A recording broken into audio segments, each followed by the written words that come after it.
बहुलक के इस एपिसोड में आप सभी मैथ के स्टूडेंट्स को जिन्हें 2023 में एग्जामिनेशन देना है तथा इस बार जो 9 से 10th में गए हैं सबका इस वीडियो में स्वागत है। आइए देखते हैं, समझते हैं बहुलक कैसे ज्ञात की जाती है।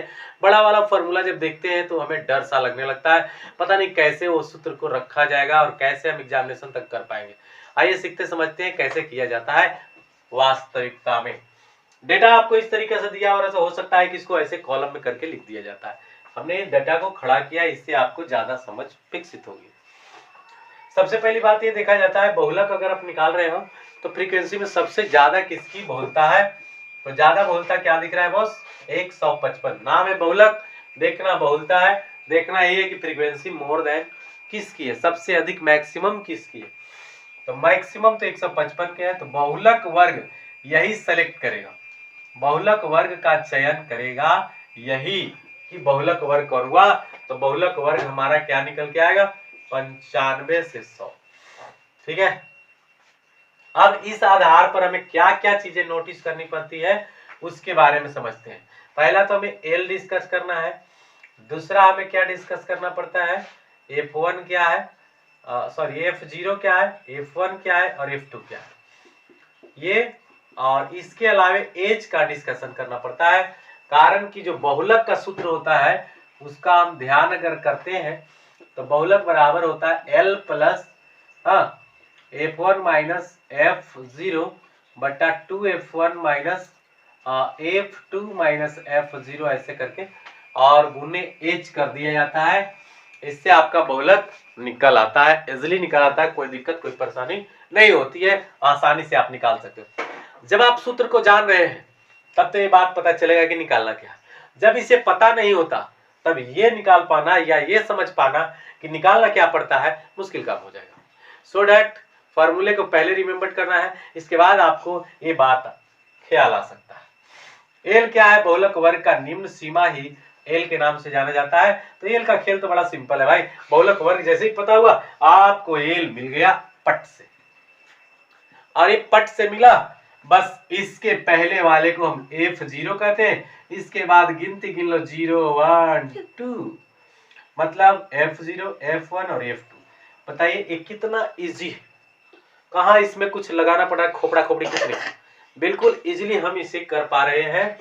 और F0 हमारा क्या हो गया? बहुलक वर्ग, जहां हम बारंबारता मैक्सिमम खोजे थे उसके जस्ट पहले वाला F0 कहलाता है, स्वयं वो F1 कहलाता है और फिर नीचे क्या कहलाता है? F2 कहलाता है। सब कुछ क्लियर हो गया। F0 हमारी 85 आ चुकी है, F1 क्या है 155 है और F2 क्या है 110 है। और बात रही एज का, एज तो बहुत से जानते होंगे, वर्ग अंतराल जितने अंतर पर ये चल रहा है वर्ग, जैसे आप 80 से 85 देख रहे 5 के अंतर पर है, यहाँ 100 से 105 देख रहे 5 के अंतर पर है। मैंने बड़ा अगला में से उच्च सीमा में से निम्न सीमा को घटा दो तो हमारा जो आएगा response that is your H height, तो 5 है। अब आप इसमें पुट कर दो, ध्यान रखना एल को है यही कि आप इसको बट्टा के ऊपर नहीं रख दो। कई बार बच्चे क्या करते हैं, इस बट्टा को ऐसे करके खींच देते हैं, दिस इज एरर। ठीक है, ऐसे नहीं करना है, यही आपको गलती कर देगा। एल क्या है भाई? 95 रख दिया plus F1, what is F1? 155 रख दिया। F0 क्या है? 85 लिख दिए और डाउन साइड में आए और फिर हम 2F1 किए। 2F1 का मतलब 155 का 2 गुना, तो 2 गुना 155 हुआ और फिर माइनस F2 अर्थात 110 हुआ और फिर माइनस क्या हो गया? F0 अर्थात 85 हुई और गुना कितना? तो गुना जितना का ही हाइट आया है 5 का आया, 5 लीजिए। फाइनली हम देख पा रहे हैं कि 95 भी आ चुका है और प्लस ये अगर घटा दो तो बड़ा ही सिंपल हो जाएगा। क्या हो जाएगा? 5 में से 5 गए तो 0, अब 8 7 15 70 आ गया है ऊपर बस, और गुना 5 आप लिख भी सकते हो। यहाँ पर क्या है कि 85 और 10 मिलकर के 95 हो जाएगा और 195 ये हो चुका, और इसको 2 से गुना करोगे भाई तो 150 दूनी 300, 310 हुआ और का 310 माइनस क्या कर देंगे इसको 195। लगभग हमारा हो चुका है कैलकुलेशन, अब कुछ ज्यादा रहा नहीं है। 95 का 95 प्लस का प्लस, ये क्या हो गया 350 आप लिख सकते हो, 7 5 35 करके। नीचे का हिसाब लगाओगे तो 5 और यहाँ से क्या आ गया, ये 0 हो गया, 9 और 1 10 हो जाएगा। ये बच गया 2, 2 से 1 गया 1, 115 आ चुका है हमारा, है ना। तो यहाँ से अगर कुछ कटता है तो काट दो, 5 से अगर कटता है तो 7 5 35 70 हुआ ऊपर, 5 से काटेगा तो 23 यहाँ पर हुआ। फाइनली 95 प्लस कितना 70 बटा में 23 हो गई। आप क्या करो भाई, 33 या 69 ऐसे भी होता है, 3 बार रॉन्ग फिगर में ही कटेगा लगभग, मोटा मोटा हमारे पास 95 प्लस 3 पॉइंट समथिंग कुछ आएगा ऐसे। क्लियर है। अब इसे जोड़ दो भाई तो 98 हो गया, 98.01 कुछ आएगा, 98 के आसपास आप आंसर छोड़ सकते हो, कोई दिक्कत कोई परेशानी नहीं है। तो मुख्य बात क्या है यहाँ पर हमको रखना है कि बहुलक निकालते समय जो हमें डेटा दिया है उसके अलावे कुछ नहीं लिखना है। जैसे माध्यिका निकालते हैं तो हम क्या लिखते हैं, CF निकालते हैं, संचयी बारंबारता निकालना पड़ता है।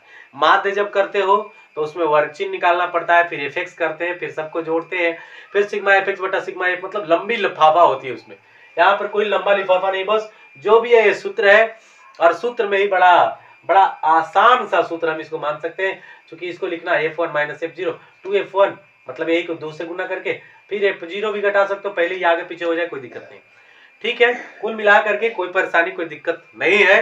वर्ग अंतराल बहुलक वर्ग चुनने के लिए भी बहुत ज्यादा टफ काम नहीं है, कौन सबसे ज्यादा है। ऐसे भी आप बहुलक जब डेटा निकालते हो, जैसे सिंपल वाला बहुलक, सपोज डेटा आपको मिल गया 2 3 4 2 2 3 2, ऐसे पूछा जाता है कि बहुलक कौन है, क्या देखते हो डेटा में मैक्सिमम टाइम्स कौन सा नंबर रिपीटेशन में, जो नंबर रिपीटेशन में होते हैं अर्थात जो की फ्रीक्वेंसी ज्यादा है, जिसका बारंबारता अधिक है, जो अधिक बार आया है, तो वही चीज तो यहाँ भी हुआ कि बारंबारता जिसकी अधिक है वही बहुलक वर्ग। तो नया तो कोई कानून आया नहीं बहुलक के लिए, सिंपल है। बात समझ में आया हो तो वीडियो को लाइक सब्सक्राइब शेयर करना आपका ड्यूटी है। चैनल को जितना जल्दी से ग्रो करिए ताकि हम आपको बड़े ही आराम से और बड़े ही व्यवस्थित तरीके से पढ़ा सकें। Thanks a lot for watching my video.